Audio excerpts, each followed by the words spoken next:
தேவன் பின்பு தேவனாகிய கர்த்தர் இதோ மனுஷன் நன்மை தீமை அறியத்தக்க நம்மில் ஒருவனைப் போல் ஆனான். இப்பொழுது அவன் தன் கையை நீட்டி விருட்சத்தின் கனியை பறித்து புசித்து என்றைக்கு உயிரோடு இருக்காதபடிக்கு செய்வேன் என்று சொல்லுகிறார். அப்போ ஜீவ விருட்சத்தின் கனி அவர் கடவுளோடு இருக்கிறப்போ நித்திய ஜீவன் உண்டு என்று தெரியும் ஆதாமுக்கு. இருந்தாலும் ஏவாத மாற்றி நித்திய ஜீவனுக்கு நீ போக வேண்டும் என்று சொன்னால் இந்த கனியை சாப்பிடணும் என்று சொன்னது. ஆனால் கடவுள் என்ன சொல்றாரு, நீ இந்த கனியை சாப்பிட்டதுனால நீ உயிரோடு நீ வாழ மாட்ட, நீ இருக்கிற நாள் மட்டும்தான் இதை இருக்க, உன்னுடைய ஆயுசு நாட்கள் மண்ணிலிருந்து எடுக்கப்பட்டவன் மண்ணுக்கே போவா என்ற சத்தியம் நிறைவேறும்படியாக இந்த வார்த்தை எந்த இடத்திலே உபயோகப்படுத்தப்படுகிறது. மண்ணிலிருந்து எடுக்கப்பட்டவன் மண்ணுக்கே திரும்புவான் என்ற வார்த்தை இந்த இடத்திலே வைக்கப்பட்டிருக்கிறது. முகவரியோடு வந்த ஆதாம் முகவரி இழந்தவனாக இருக்கின்றதை பார்க்கின்றோம். அவருக்கு அன்பை கொடுத்தார், ஐக்கியத்தை கொடுத்தார், அரவணைப்பை கொடுத்தார், எல்லாவற்றிற்கும் மேலாக தன்னுடைய மகனாக புத்திர சுவீகாரத்தை கொடுத்தார். இத்தனையும் கொடுத்துமே அவனால் அந்த இடத்துல அவனால் இருக்க முடியாத காரணம் சாத்தானால் சோதிக்கப்பட்டதனால் வந்தது.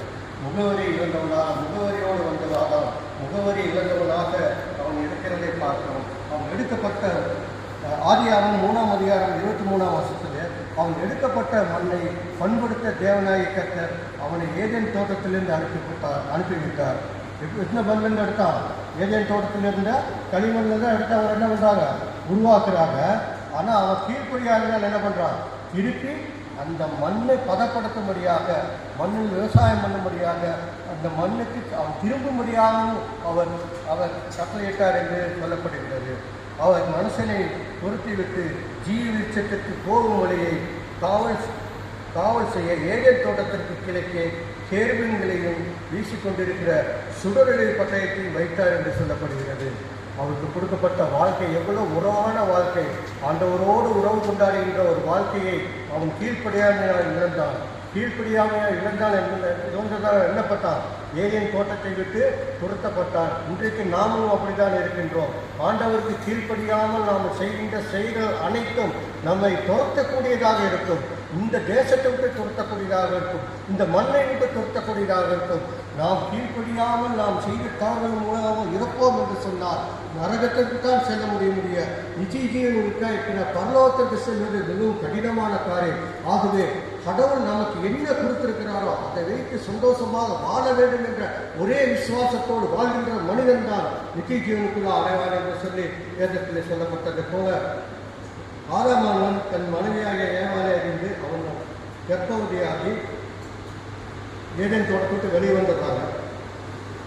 ஏதேன் தோட்டத்தை விட்டு துரத்தப்பட்ட என்ன பண்ணுறாங்க, ஆதாமும் ஏவாளும் வெளியே வந்துடுறாங்க. வெளியே வந்த பிறகு என்ன பண்ணுறாங்க, கர்ப்பவதியாகி முதல்ல ஒரு குழந்தையை பெற்று இருக்கிறாங்க. யார் அது? முதல் குழந்தை காயின், இரண்டாவது குழந்தை ஆபேல். ஆதியாகமம் 4ஆம் அதிகாரம் 1ஆம் வசனம். ஆதாம் தன் மனைவியாக ஏவாளை அறிந்து அவள் கர்ப்பவதியாகி காயினை பெற்று கர்த்தர் ஒரு மனுஷியை பெற்றான் என்றால் பின்பு அவனுடைய சகோதரனாகிய ஆபாலை பெற்றார்.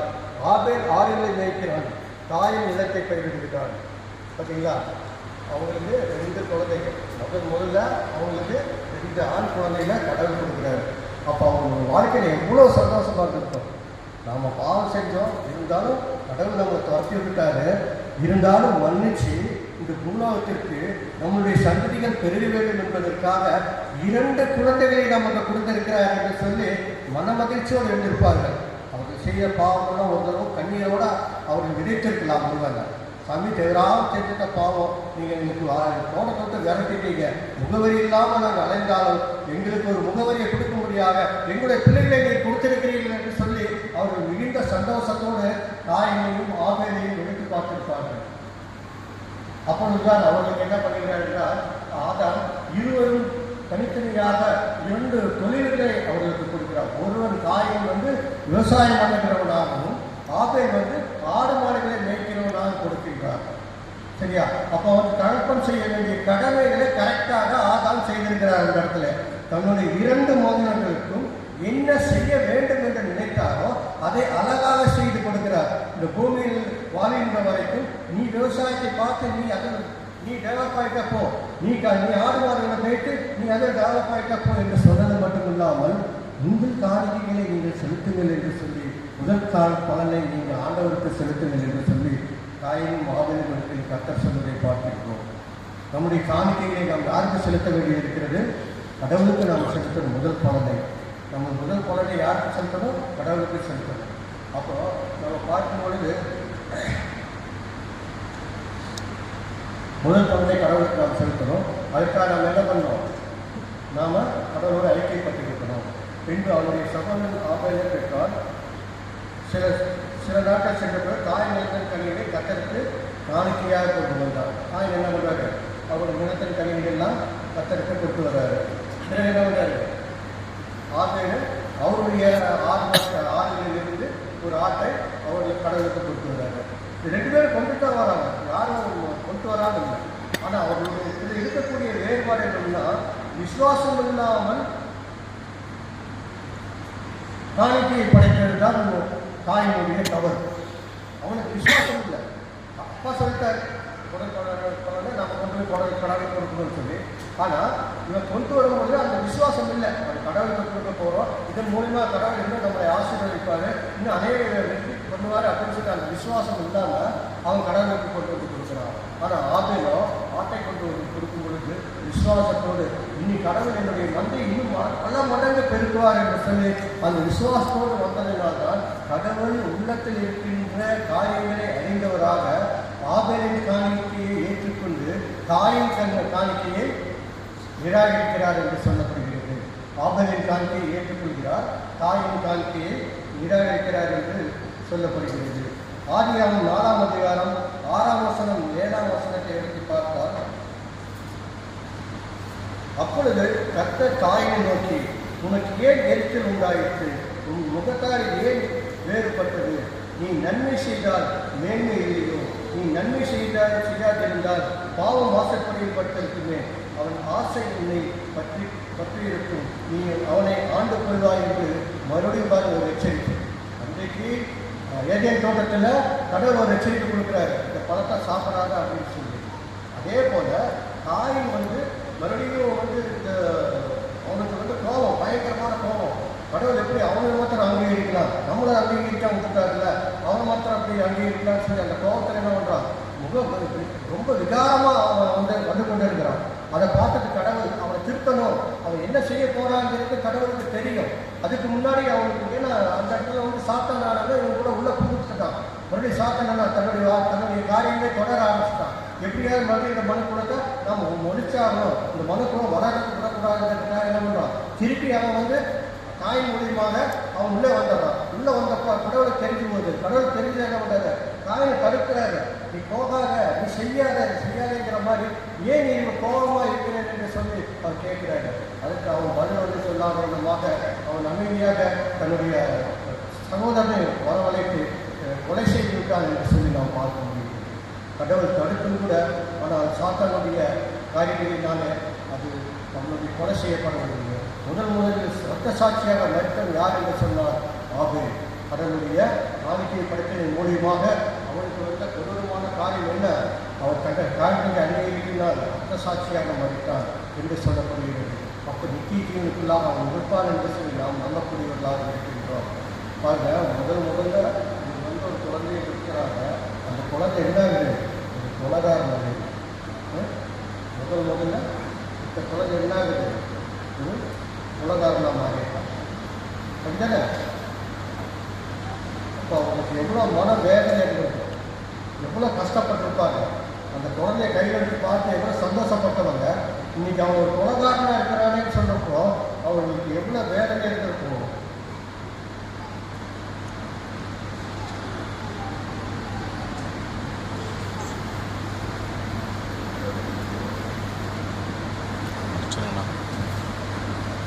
அதனால அவங்க வருத்தப்பட்டவங்க அவங்க என்ன பண்றாங்க?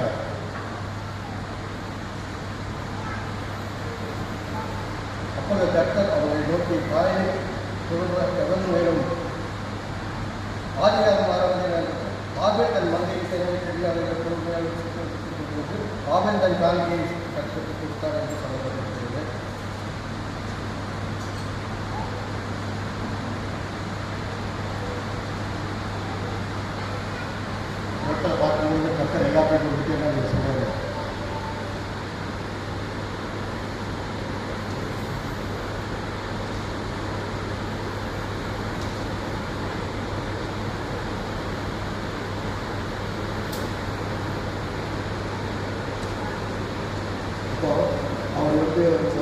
வருத்தப்படுறான், ரொம்ப வருத்தப்படுறான்.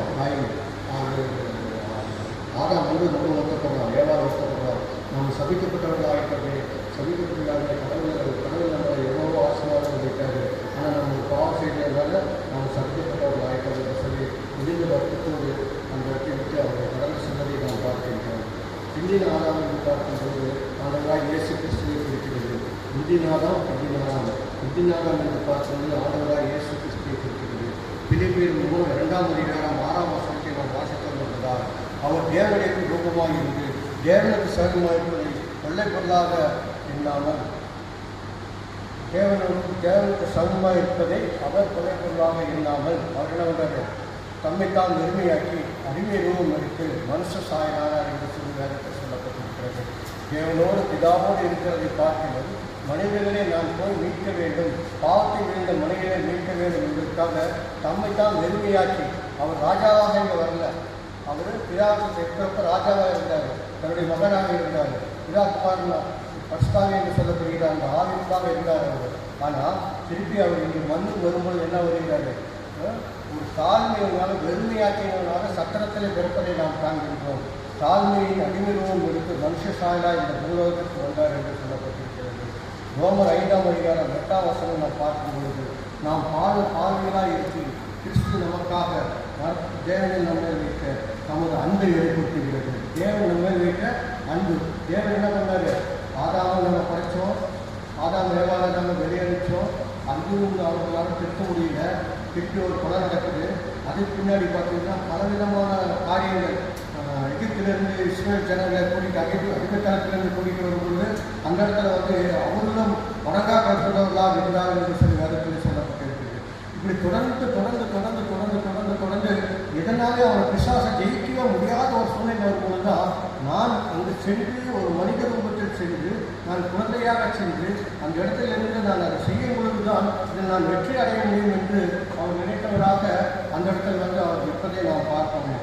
உலகத்தின் ஆட்சிக்குள்ளாக கேட்கும்படி தேவன் தன் குமாரன் உலகத்தில் அனுப்பாமல் அவரால் உலகம் ரசிக்கும்படியாக அவர் அனுப்பினார் என்று வேதத்தில் யோவான் 3ஆம் அதிகாரம் 14ஆம் வசனத்தில் சொல்லப்படுகிறது. உலகத்தை ஆட்சிக்குள்ளாக கேட்கிறதற்கு வரல. சாத்தான் ஆத்மைக்குள்ளாக கேட்கும்படியாக காத்திருக்கிறார். ஆனால் உலகத்தை ரட்சிக்கும்படியாக ஆண்டவராய் இயேசு கிறிஸ்து இந்த உலகத்திற்கு அனுப்பப்பட்டார் என்று சொல்லப்படுகிறது. நம்முடைய பாவங்களை நிவர்த்தி செய்கிற கிருபாதார பலியாக அவரே நம்முடைய பாவங்களை மாத்திரமல்ல சர்வலோக பாவங்களை நிவர்த்தி செய்கிற பலியாக வந்தார் என்று சொல்லப்படுகிறது. லூக்கா 2:19-20 வாசித்தோம் என்று சொன்னால் யாராட்டம் வாசிங்க 2:19-20 வாசித்தோம் என்று சொன்னால் அப்பத்தை எடுத்து ஸ்தோத்திரம் பண்ணி லூக்கா 2:22-19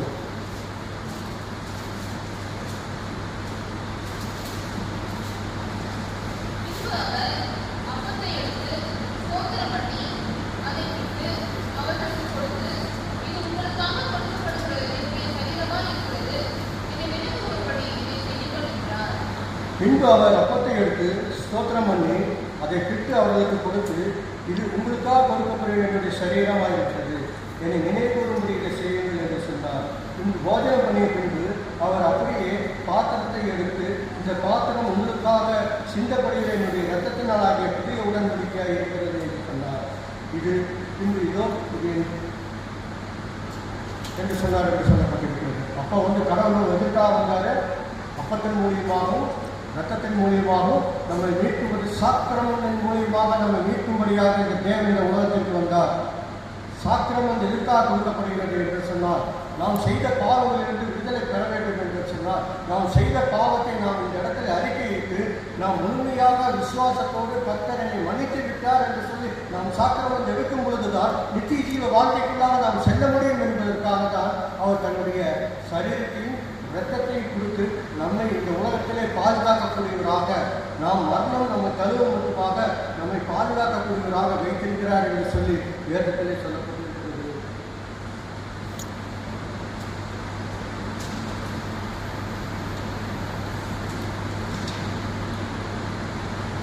ஏன் தம்முடைய ஒரே பேரான குமாரன் விசுவாசிக்கிறவனோ அவன் கெட்டுப்போவான் நித்திய ஜீவனை அடையும்படிக்கு அவருடைய தந்தரினார் இவ்வளவாய் உலகத்தை அன்பு கூர்ந்தார். ஏன் உலகத்தில் அன்பு கூர்ந்தார் என்று சொன்னால் நாம் நித்திய ஜீவனை அடையும்படிக்க வேண்டும் என்பதுதான். 1000 ஆண்டு அரசாட்சிக்குள்ளாக நாம் செல்ல வேண்டும் என்று சொன்னால் நம்முடைய பாவங்கள் எல்லாம் இங்கே கழுவப்பட வேண்டும். நம்முடைய பாவம் இல்லாமல் இங்கே சுத்திகரிக்கப்பட வேண்டும். நாம் மண்ணுக்கு செல்வதற்கு முன்பாக நம் ஜீவன் எடுத்துக்கொள்ளும் பொழுது நாம் கடவுளுடைய வலதுவாசலுக்கு வீட்டிருக்க வேண்டும் என்று சொன்னால் நம்முடைய பாவங்கள் அக்கிரமங்கள் எல்லாம் மன்னித்தாலே நாம் அதை செல்ல முடியாது என்பதை உறுதிப்படுத்தும்படியாக கடைசியாக இந்த வார்த்தையை சொல்கின்றார். லூக்கா 22 சித்தமானால் இந்த பாத்திரம் விட்டு போகட்டும் என்று சொல்லி அவர் ஜெபிப்பதை நாம் பார்க்கின்றோம். ஏனென்றால் கடவுள் அவ்வளவு வேதனைப்பட்டிருக்கிறார். அவர் மனிதனுக்காக வந்தால் மனிதனை நன்மைப்படி வெளிப்பட வேண்டும். அற்புதங்களையும் அடையாளங்களையும் அதிசயங்களும் அநேக காரியங்களை செய்து சோர்ந்துபட்டார். அவரால் முடியாத காரியம் எதுவுமே இல்லை, எல்லாத்தையும் செய்து காட்டுறாரு. அப்படியே மனம் திரும்புவார்களா மனுஷங்கள் என்று பார்த்தால் மனம் திரும்புவதற்கு எதுவுமே இல்லை. சதிசெயர் மூலியமாக அங்கே சாத்தானான உள்ளே போயிருக்காங்க. சதிசெயர் அவங்க என்ன பண்ணுறாங்க, சாத்தானுடைய சிந்தனையை கேட்டு அவர்கள் ஆண்டவராய் இயேசு கிறிஸ்துவை கொலை செய்வதற்கு என்ன வழி என்பதை அவர்கள் திட்டம் தீட்டிக் கொண்டிருப்பதை தான் பார்க்கிறோம். இன்றும் சாத்தானுடைய கடினமான பாடுகள். ஆண்டவரை நேராக சந்தித்த சாத்தானை அவர் வீழ்த்தி விட்டார். 3 தடவை அவரை சந்தித்த போது கூட அவர் வீழ்த்தி விட்டார். ஆனால் பதிசெயர் மூலியமாக அவர் சாத்தான் நுழைந்த பொழுது அவரை வீழ்த்த முடியாதவராய் தன்னை முழுமையாக சிலுவையிலே ஒப்படைத்ததை நாம் பார்க்கிறோம். சிலுவை மரம் நமக்கு ஒரு அன்பின் வெளிப்பாட்டை காட்டுகிறது.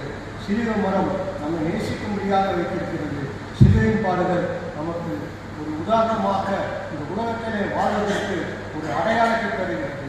தாயினுக்கு ஒரு அடையாளத்தை போட்டு அறிவித்த ஆண்டவர் தாயின் பாவம் செய்திருந்தால் கூட, கொலை செய்திருந்தால் கூட அவன் மறுத்து போகக்கூடாது. அவனுடைய தலைமுறைகள் அவன் திரும்ப பெற வேண்டும் என்பதற்காக முதலில் தாயினுக்கு ஒரு அடையாளத்தை போட்டார். அதே போலதான் நாம் இந்த உலகத்தில் வாழும் பொழுது நம்ம எதிர்த்து நிற்கிறவர்கள் எல்லா மனித போக வேண்டும் என்பதற்காக நமக்கு ஒரு சிலுவையின் அடையாளத்தை கொடுத்திருக்கிறார். சிலுவையின் அடையாளத்தை சுமந்து நாம் செல்கிறவர்களுக்கு என்றைக்கும் ரட்சிக்குண்டு, பரலோக வாழ்க்கை உண்டு, நிச்சய ஜீவன் என்று சொல்லி இந்த வேலையை எனக்கு கொடுத்த சகோதரர்களுக்கு இன்னைக்கு சொல்லி ஜெபம் செய்வோம்.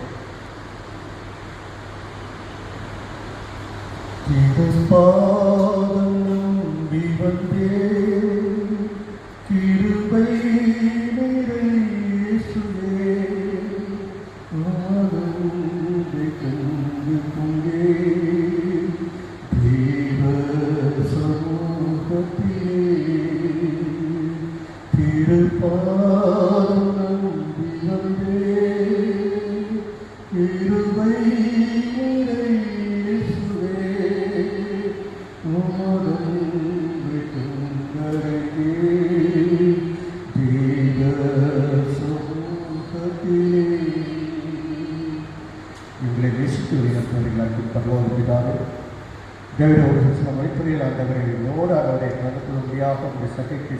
வாயிலாக இவர்களுக்கு பேசும்படியாக நீங்கள் கொடுத்த வாய்ப்புக்காக நாங்கள் துதிக்கிற சோதரிக்கிறோம்.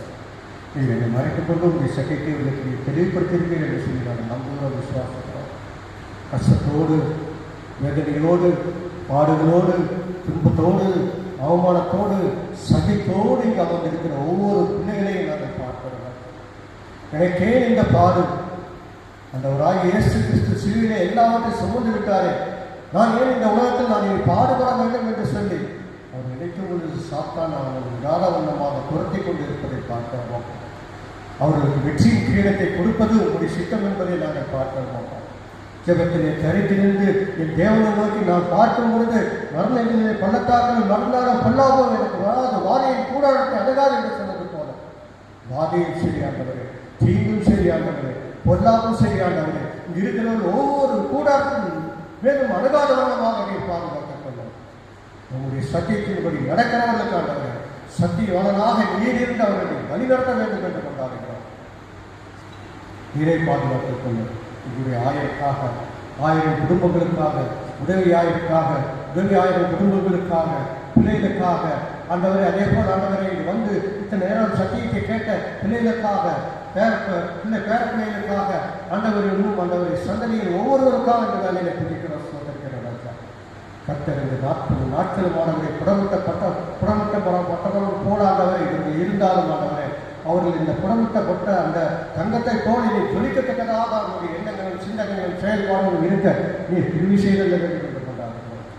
அந்த வேண்டிய ஆகாரத்தை கொடுப்பது போல இந்த நாளுக்குரிய எல்லா ஆத்மீக ஆகாரத்தையும் தண்ணீர் அதற்கு போடாத போன்ற கூட்டத்தை இருக்கிற சாமி தொடர்ந்து ஆண்டவரை உலக வாழ்க்கைக்குள்ளாக செல்கின்றவர்களை நீர் பலவீனப்படுத்த சாத்தான் வராதவனமாக நாங்கள் பலவீனமாக கடந்து செல்லத்தக்கதாக நீர் கிருபை செய்தல்ல வேண்டும் என்று எல்லாம் அந்த இயேசு என்பதால் வேண்டிக் கொள்கிறோம். எங்கள் கேளும் நல்ல பிதாவே. ஆமென்.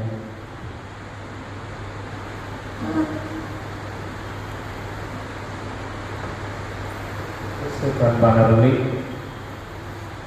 இந்த தூய செவ்வாய் நாங்கள் நம்முடைய வந்திருந்து நம்முடைய கடவுளுடைய வார்த்தையை பகிர்ந்து கொண்ட திரு ஜான்சன் ஆர்மேஸ் ஐயா அவர்களுக்கு சபைக்குள் சபை நிலைய சங்கம் செயலை கொள்ள மனைவி சார்பாக நன்றிகளை போற்றுகிறேன்.